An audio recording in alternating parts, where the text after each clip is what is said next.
18 Darbar வந்துட்டாயா.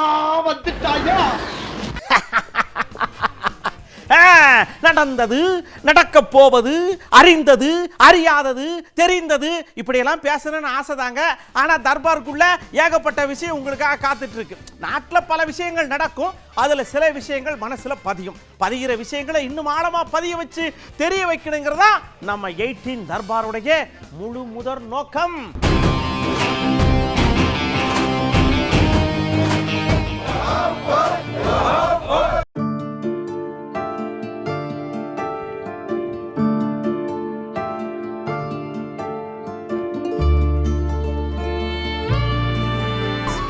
Partner cannot answer sitting here.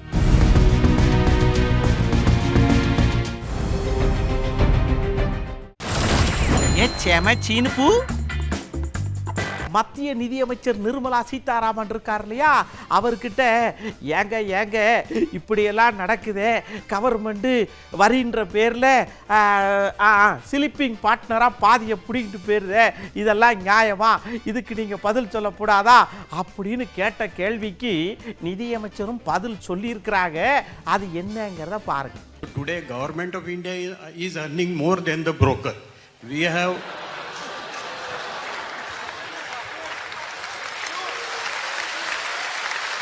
பங்குச்சந்தை தரகரை விட மத்திய அரசு அதிக வரி வசூலிக்கிறது அப்படின்னு மத்திய நிதி அமைச்சர்கிட்ட பங்குச்சந்தை புரோக்கர் ஒருவர் தெரிவிச்ச காட்சி தான் இது.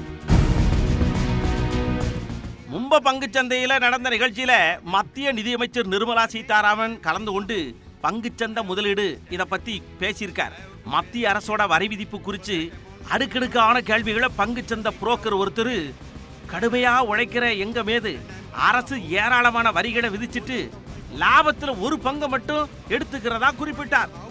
மும்பை போன்ற நகரங்கள்ல ஒருத்தர் வீடு வாங்கினா 11% வட்டி கட்ட வேண்டியது இருக்கிறதா கூறி மத்திய அரசு அதிக வரி விதிப்பின் மூலமா பணம் பெறுவதை உறங்குற பார்ட்னர் அப்படின்னு குறிப்பிட்டிருக்கார்.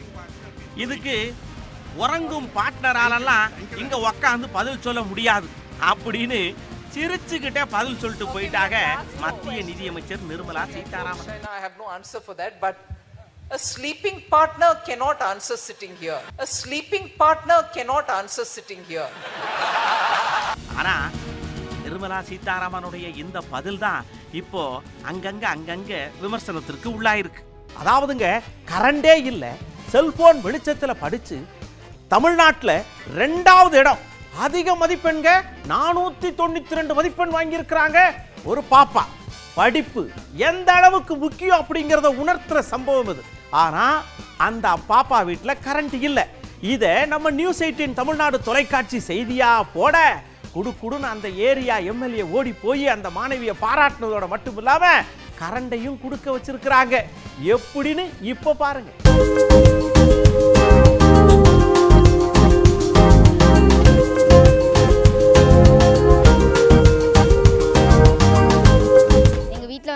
கரண்ட் கிடையாது. ஏன்னா இன்னும் போஸ்ட் 3 போஸ்ட் வரணும்னு சொல்லியிருக்காங்க. அதனால பணம் பத்தாதனால இன்னும் இழுக்க முடியாமல் தான் வச்சுருக்கோம். பரீட்சையில் பாஸ் பண்ண சந்தோஷத்தில் மட்டும் இப்படி கண்ணீர் சிந்தலைங்க இந்த மாணவி துர்கா.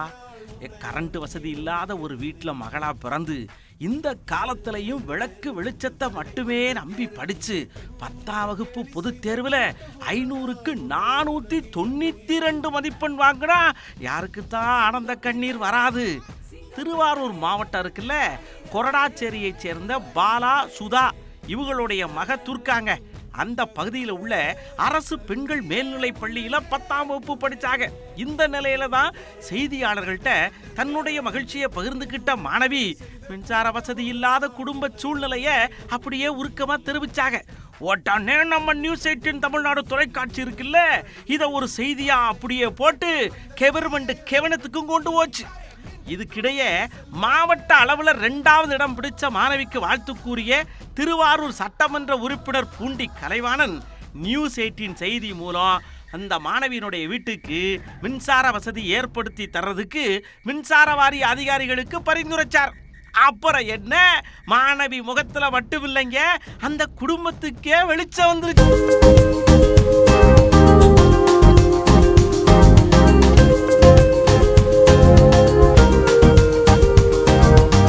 டார்ச் லைட்டு பக்கத்து வீட்டில் போய் டார்ச் லைட் போட்டு தான் படித்தேன் அந்த மாதிரி சொன்னதுனால இன்னும் 2-3 நாள்லேயே எங்கள் வீட்டில் வந்து கரண்ட் கொடுக்கறதுக்காக எம்எல்ஏ சார் எஸ்சி மேடம் இந்த மாதிரி நிறைய பேர் வந்து கரண்ட்டுக்காக வந்திருந்தாங்க எங்கள் வீட்டில். இப்போ ரொம்ப சந்தோஷமாக இருக்குது, நீங்கள் கரண்டெல்லாம் கொடுத்துருக்கீங்க, அது எல்லாருக்குமே நன்றி சொல்லிக்கிறேன். மகள் செல்போன் வெளிச்சத்தில் படித்ததை நினைவு கூர்ந்த தந்தை பாலா நியூஸ் 18 தமிழ்நாடு தொலைக்காட்சிக்கு ஒரு நன்றியவும் தெரிவித்தார். வீட்டில் தூங்க முடியாது, ஒன்று படுக்க முடியாததுக்கு வெளில படுத்துருப்போம், வாசலில் காற்றாட்டம் போகிறோம். இப்போ கரண்ட் ரொம்ப மகிழ்ச்சி. அது என் பொண்ணால் வேறு வந்திருக்கு. டிவிக்கு நன்றி சொல்கிறேன். வீட்டுக்கு மின் இணைப்பு கிடைச்ச சந்தோஷத்தோட 12ஆம் வகுப்புலையும் மாநில அளவில் முதலிடம் பெற உழைப்பேன்னு மாணவி ஒரு நம்பிக்கை தெரிவிச்சாங்க பாருங்க. அதுதாங்க செம்ம சீனா இருக்கு.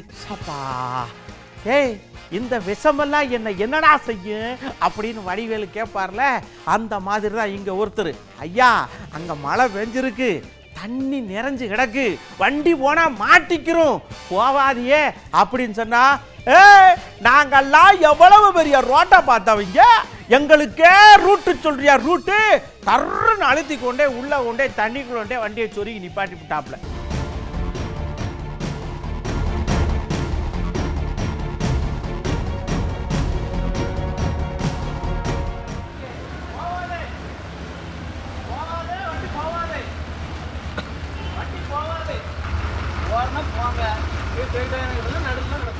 இப்படி இளைஞர் சொல்ல சொல்ல கேட்காம பேருந்த வாண்டடா ஓட்டிட்டு போய் வெள்ளத்துல சிக்க வச்ச ஓட்டுநர் தான் இப்ப பணியிடை நீக்கம் செய்யப்பட்டிருக்காரு.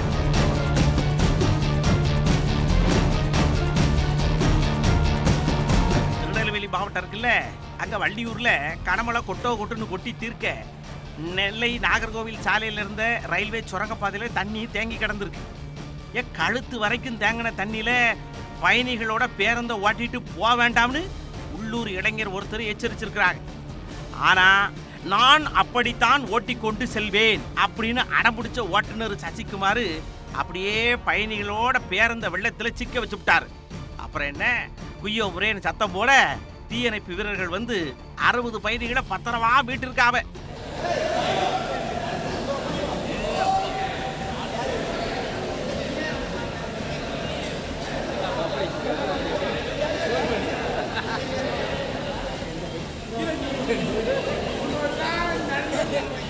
இந்த செய்தி ஊடகங்கள்ல வெளியான போது பலரும் அந்த சம்பவத்தை பார்த்து வீடியோ எடுத்து பதிவிட, ஓஹோ நீங்க பார்த்த வேலைதானா இதுன்னு ஓட்டுநரை பணியிட நீக்கம் செஞ்சிருக்காரு நாகர்கோவில் கோட்டை அரசு போக்குவரத்து கழக பொது வேளாளர்.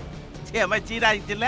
அதாவது வீட்டில் போய் படுக்கிறோம், மெத்த வாங்கினேன் தூக்கத்தை வாங்கல அப்படின்னு நிறைய பாடுறத கேள்விப்பட்டிருப்போம் இல்லையா. மெத்தையில படுத்தாலே முள்ளு மாதிரி சொருக்குன்னு குத்துதியா. ஆனா இங்க ஒருத்தர் முள் படுக்கையில ஹாயா சங்கான் படுத்துக்கிட்டு அருள்வாக்கு வேற சொல்றாரு. பாருங்க பாப்போம். பல பேருக்கு பட்டு மெத்தையில படுத்தாலே தூக்க வர மாட்டேங்குது, முள்ளா குத்துதுன்றாங்க. இவர் முள் படுக்கையில எப்படி இப்படி ஆட்டம் போடுறாரு, ஆச்சரியமா இருக்குதே. ஓ, இதுதான் அருள் வந்து ஆடுறதோ.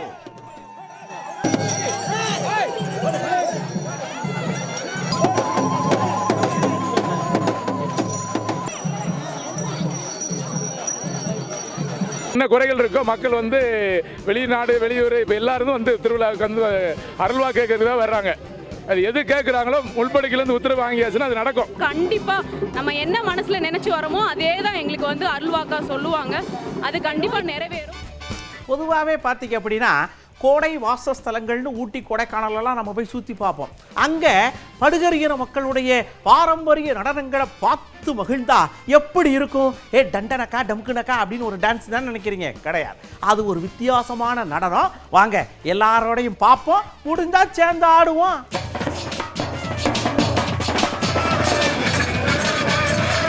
ஆமா, கையை பிடிச்சிக்கிட்டு எங்க நடக்கிறீங்க? கீழே விழுந்துடக்கூடாதுனா? ஓ, இது டான்ஸியா?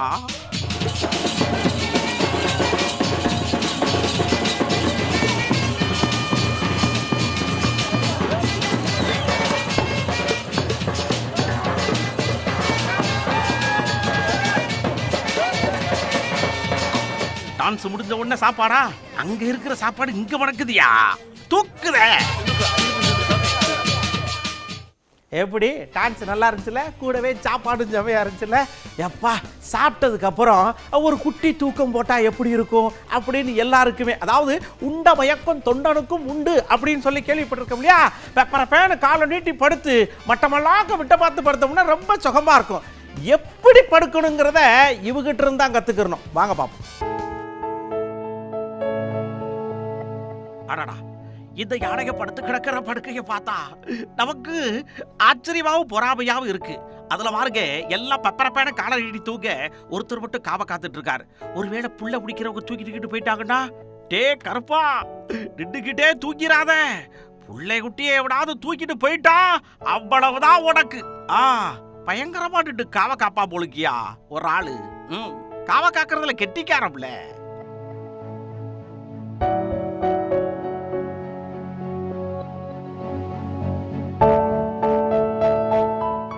மலையோரம் வீசும் காத்து மனசோட சேர்ந்து பார்த்து, இப்படியெல்லாம் அருவி மாதிரி மனசுக்குள்ள பொங்குற வார்த்தைகள் அப்படியே கடகடன்னு கொட்டும் இல்லையா.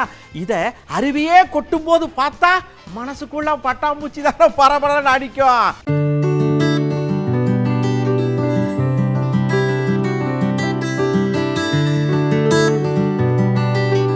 எங்கேயாவது டூர் போடா, அங்க தண்ணி இப்படி பொத பொதன்னு கொட்டுறதை பார்த்த உடனே வாய ஆன் பொழந்துக்கிட்டே நிப்போம்ல. ஆமா, பார்க்கிறதுக்கு ரொம்ப ரம்மியமா இருக்கு. ஆஹா,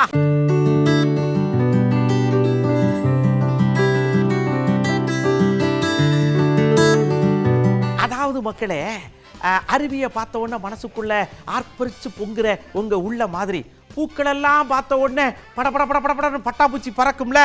மொத்தமா பூக்கள் ஒரு இடத்துல இருந்தா அது மார்க்கெட்டு. வாயா உன் சிந்தனையில கொண்டே சாப்பாடை ஊத்த அப்படிங்கிற மாதிரி தான் இருக்கு. உதகையில் விதவிதமா வண்ண வண்ணமா அழகழகா டிசைனா சூப்பரா வச்சிருக்காங்க பூக்களை. போய் ஒரு ரெட்டு பாட்டுவாங்க. பூவெல்லாம் கொட்டையை வச்சு தான் பார்த்துருப்போம். இங்க என்ன பூக்களை வச்சு அரண்மனை, அப்புறம் காளானு, அப்புறம் பிரமிடெல்லாம் வரைஞ்சி வச்சிருக்கிறாங்க. அடேங்கப்பா, எவ்வளவு பெரிய பூக்குத்து. பூக்களை பார்க்கும்போது மனசுக்குள்ள ஒரு ரம்மியமான ஒரு விஷயமா தான் இருக்கு.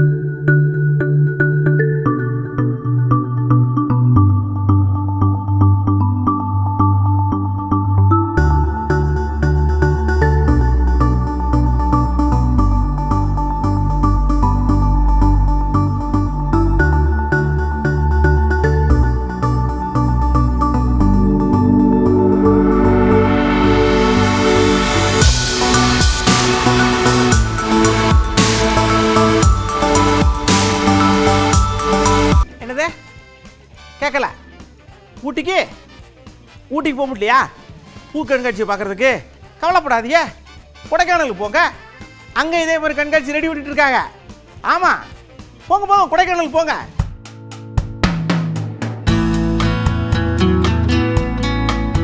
என்னம்மா ஆடுதியா பூ? பாட்டுக்கு ஆடுதா இல்ல பரவசத்துல ஆடுதான்னு தெரியலையே.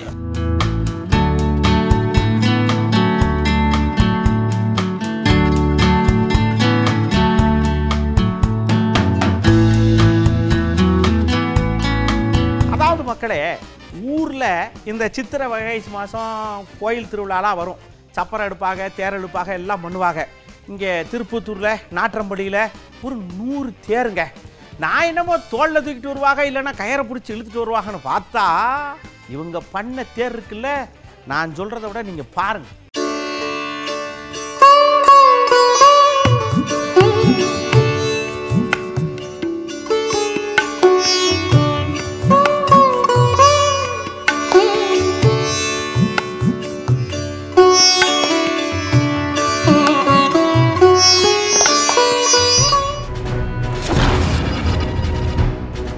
அதாவது சென்னையில் சமீபத்தில் ஒரு விஷயம் பண்ணாங்க. என்ன அப்படின்னா, local train, metro train, bus, இந்த 3க்கும் ஒரே டிக்கெட் எடுத்தால் போதும், இந்த 3லையும் நீங்கள் பயணம் செய்யலாம், அது கூடிய விரைவில் வரப்போகுது அப்படின்னு சொல்லியிருந்தாங்க.